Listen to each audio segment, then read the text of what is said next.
എന്തുകൊണ്ടും ഇന്ന് അതിനിർണായകമായ ദിനമാണ് സോണിയാഗാന്ധിക്ക്. പാർലമെന്റിൽ അത് ശക്തമായ രീതിയിലാണ് പ്രതിപക്ഷം ആഞ്ഞടിക്കുന്നത്. ദേശീയ അന്തർദേശീയ വിഷയങ്ങളിൽ ചർച്ചകൾ പുരോഗമിക്കുമ്പോൾ ഇന്ത്യയുടെ മൂല്യങ്ങളെ ഉയർത്തിപ്പിടിക്കാത്ത മോദി എന്ന പ്രധാനമന്ത്രിക്കെതിരെ ആഞ്ഞടിക്കാൻ സോണിയാഗാന്ധി മറക്കുന്നതേ ഇല്ല. ഇവിടെ സോണിയയെ വേട്ടയാടുന്നത് രണ്ടു കാര്യങ്ങളാണ്. അതിലൊന്ന്, അന്തിമ വിധി വരുന്നത് സുപ്രീം കോടതിയിൽ നിന്നുമാണ്. ഗാന്ധി കുടുംബത്തെ പൂട്ടിക്കെട്ടാൻ അതിനു വേണ്ടിയിട്ട് നടക്കുന്ന രാഷ്ട്രീയ നാടകത്തിന്റെ ഭാഗമായി വന്ന നാഷണൽ ഹെറാൾഡ് കേസിന്റെ വിധി ഇന്നാണ്. സോണിയാഗാന്ധി ഒന്നാം പ്രതിയും രാഹുൽ ഗാന്ധി രണ്ടാം പ്രതിയുമായ കേസ് കൂടിയാണ് ഇത്. കള്ളപ്പണം വെളുപ്പിക്കൽ കേസിൽ ഇഡി സമർപ്പിച്ച കുറ്റപത്രം നിലനിൽക്കുമോ എന്ന കാര്യത്തിൽ ദില്ലി റോസ് അവന്യൂ കോടതി ഇന്ന് വിധി പറയുകയും ചെയ്യും. വിശാൽ ഗോഖ്നെ അധ്യക്ഷനായ ബെഞ്ചാണ് വിധി പറയുക. 2012 നവംബറിൽ BJP നേതാവ് സുബ്രഹ്മണ്യ സ്വാമി ആരോപിച്ച നാഷണൽ ഹെറാൾഡ് ഭൂമി ഇടപാടുമായി ബന്ധപ്പെട്ട കേസിലാണ് ഇഡി കള്ളപ്പണം വെളുപ്പിക്കൽ കേസ് ചുമത്തി കുറ്റപത്രം സമർപ്പിച്ചത്. സോണിയാഗാന്ധിക്കും രാഹുൽ ഗാന്ധിക്കും അടക്കം 7 പ്രതികൾ ഉൾപ്പെടുത്തിയാണ് കുറ്റപത്രം.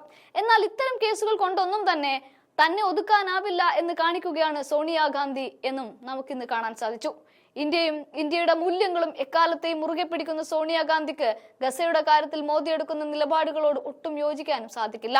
ഗസയിൽ ഇസ്രായേൽ നടത്തുന്ന വംശഹത്യയിൽ പ്രധാനമന്ത്രി നരേന്ദ്രമോദി തുടർന്നത് ലജ്ജാകരമായ മൗനത്തെ ചോദ്യം ചെയ്തുകൊണ്ടാണ് കോൺഗ്രസ് പാർലമെന്ററി പാർട്ടി നേതാവ് സോണിയാഗാന്ധി രംഗത്തെത്തിയത്.